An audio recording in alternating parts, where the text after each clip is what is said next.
আসসালামু আলাইকুম রহমতুল্লাহি বারাকাতুহু। কেমন আছো সবাই? আশা করি অনেক ভালো আছো। আজকে আমরা পড়ব বাফার দ্রবণ ও তার ক্রিয়া কৌশল নিয়ে।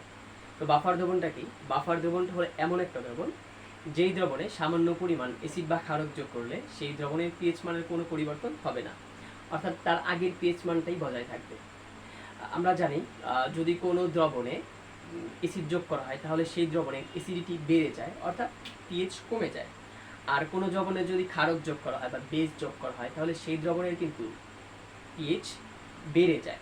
কিন্তু বাফার দ্রবণটা এমন একটা দ্রবণ হবে যেই দ্রবণে তুমি যদি সামান্য পরিমাণে তীব্র ক্ষারক বা তীব্র অ্যাসিড যোগ করো তাহলে সেই দ্রবণের পিএইচ আগেরটাই থাকবে। সেটা হবে আমার বাফার দ্রবণ। সামান্য পরিমাণ যোগ করতে হবে, বেশি দিলে কিন্তু আবার পরিবর্তন হয়ে যাবে। তো বাফার দ্রবণ আমরা যেই দ্রবণটা নেব, মনে করো আমরা একটা বাফার দ্রবণ নিলাম, কিন্তু সেই দ্রবণেরও একটা পিএইচ থাকবে, তাই না? তো সেই দ্রবণের পিএইচ যদি 7-এর কম হয় তাহলে সেই যে বাফার দ্রবণটা সেটা হবে আমার অম্লীয় বাফার দ্রবণ। আর সেই দ্রবণের পিএইচ যদি 7-এর চেয়ে বেশি হয় তাহলে সেই দ্রবণটা হবে ক্ষারীয় বাফার দ্রবণ। তো পিএইচ মানের উপর ভিত্তি করে বাফার দ্রবণটাকে দুই ভাগে ভাগ করা হয়, একটা হচ্ছে অম্লীয় বাফার দ্রবণ আর একটা হচ্ছে ক্ষারীয় বাফার দ্রবণ। এবার আসো বাফার দ্রবণকে আমরা কিভাবে বানাবো সেটা নিয়ে একটু আলোচনা করি। প্রথমে আমরা অম্লীয় বাফার দ্রবণ নিয়ে একটু আলোচনা করি। তো অম্লীয় বাফার দ্রবণ তৈরি করতে গেলে তোমাকে প্রথমে নিতে হবে একটা দুর্বল অ্যাসিড এবং সেই দুর্বল অ্যাসিড থেকে সৃষ্ট লবণ। কিভাবে হবে? মনে করো তুমি একটা দুর্বল অ্যাসিড নিবা, তারপর সেই দুর্বল অ্যাসিডের সাথে যদি একটা সবল ক্ষারের বিক্রিয়া দেওয়া যায়। আমরা জানি কোনো অ্যাসিডের সাথে ক্ষারের বিক্রিয়া অর্থাৎ প্রশমন বিক্রিয়া কি হয়, লবণ আর পানি উৎপন্ন হয়। সেই যে অ্যাসিড এবং যে লবণটা উৎপন্ন হলো সেই উৎপন্ন লবণের যে দ্রবণ, সেই দ্রবণটাকে বলা হবে আমার বাফার দ্রবণ। একটু প্র্যাকটিস করি। মনে করো আমি একটা দুর্বল লবণ নিলাম, ইথানয়িক অ্যাসিড। এটা একটি দুর্বল অ্যাসিড, নিলাম ইথানয়িক অ্যাসিড। আচ্ছা, এবার এই অ্যাসিডের সাথে আমি যদি এই অ্যাসিড থেকে উৎপন্ন লবণটা নেই তাহলে সেটি হবে আমার বাফার দ্রবণ। কিভাবে হবে একটু দেখো, আমরা একটু প্র্যাকটিস করি এখানে। মনে করি ইথানয়িক অ্যাসিড CH3COOH, এর সাথে আমি একটা সবল ক্ষার সোডিয়াম হাইড্রক্সাইড নিলাম। তাহলে কি উৎপন্ন হবে? আমরা জানি অ্যাসিড আর ক্ষার মিলে লবণ আর পানি উৎপন্ন হয়। তাহলে উৎপন্ন হবে আমার CH3COONA, সোডিয়াম ইথানয়েড আর পানি উৎপন্ন হবে, তাই না?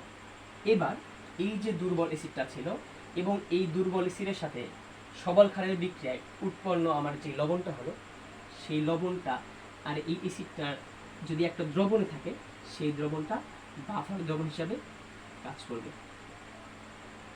তাহলে এটা হবে একটা বাফার দ্রবণ। দুর্বল অ্যাসিড এবং ওই অ্যাসিড থেকে সৃষ্ট আমার লবণ, সেই লবণ এবং অ্যাসিডের যে মিশ্রণ সেটি হবে আমার বাফার দ্রবণ। আর একটা অ্যাসিড নিয়ে আমি মনে করো মিথানয়িক অ্যাসিড নিলাম, HCOOH। এটি একটি দুর্বল অ্যাসিড। এই অ্যাসিড থেকে আমার যে সৃষ্ট লবণটা হবে, ওই অ্যাসিড এবং ওই লবণের যে দ্রবণ সেটা হবে বাফার দ্রবণ। একটু বিক্রিয়াটা দিই। ফরমিক অ্যাসিড দিলাম প্লাস এর সাথে একটা আমি সবল ক্ষার নিলাম। এবার কাকে নেব? মনে করো পটাশিয়াম হাইড্রক্সাইড নিলাম। এটা একটু সবল ক্ষার, পটাশিয়াম হাইড্রক্সাইড। উৎপন্ন হবে কি? লবণ উৎপন্ন হবে, পানি উৎপন্ন হবে। লবণটা হবে পটাশিয়াম ফরমেট HCOOK প্লাস পানি। এবার সেই যে দুর্বল অ্যাসিড এবং লবণ, এই অ্যাসিডের লবণ সেটা হবে আমার বাফার দ্রবণ। তাহলে HCOOK, এটি হবে একটা বাফার দ্রবণ। মনে করো এটা একটা বেনজয়িক অ্যাসিড, বেনজিনের সাথে কার্বক্সিলিক মূলক। এর সাথে আমি যদি এই অ্যাসিড থেকে সৃষ্ট লবণ আনি তাহলে সেটা হবে আমার বাফার দ্রবণ। একটু বিক্রিয়াটা দিই। এটা হচ্ছে বেনজয়িক অ্যাসিড, এর সাথে আমি লবণের বিক্রিয়া, এর সাথে আমি ক্ষারের তৈরি বিক্রিয়া দেব, সোডিয়াম হাইড্রক্সাইড। উৎপন্ন হবে সোডিয়াম বেনজয়েড, COONA, আর উৎপন্ন হবে পানি। এবার আমি এই অ্যাসিডের সাথে এই ক্ষারটা, এই অ্যাসিডের সাথে এই লবণটাকে যদি আমি কোনো দ্রবণে দিই, সেই যে লবণ, সেই দ্রবণটা হবে আমার বাফার দ্রবণ। তাহলে এটি হবে আমার বাফার দ্রবণ, HCOONA। তাহলে এটি হবে আমার বাফার দ্রবণ। এগুলো কি? সবগুলো হবে আমার অম্লীয় বাফার। কারণ কি? আমরা এখানে দুর্বল অ্যাসিড নিয়েছি আমরা যদি দুর্বল অ্যাসিড নেই এবং তার সাথে ওই অ্যাসিডের লবণ নেই, সেটি হবে আমার অম্লীয় বাফার।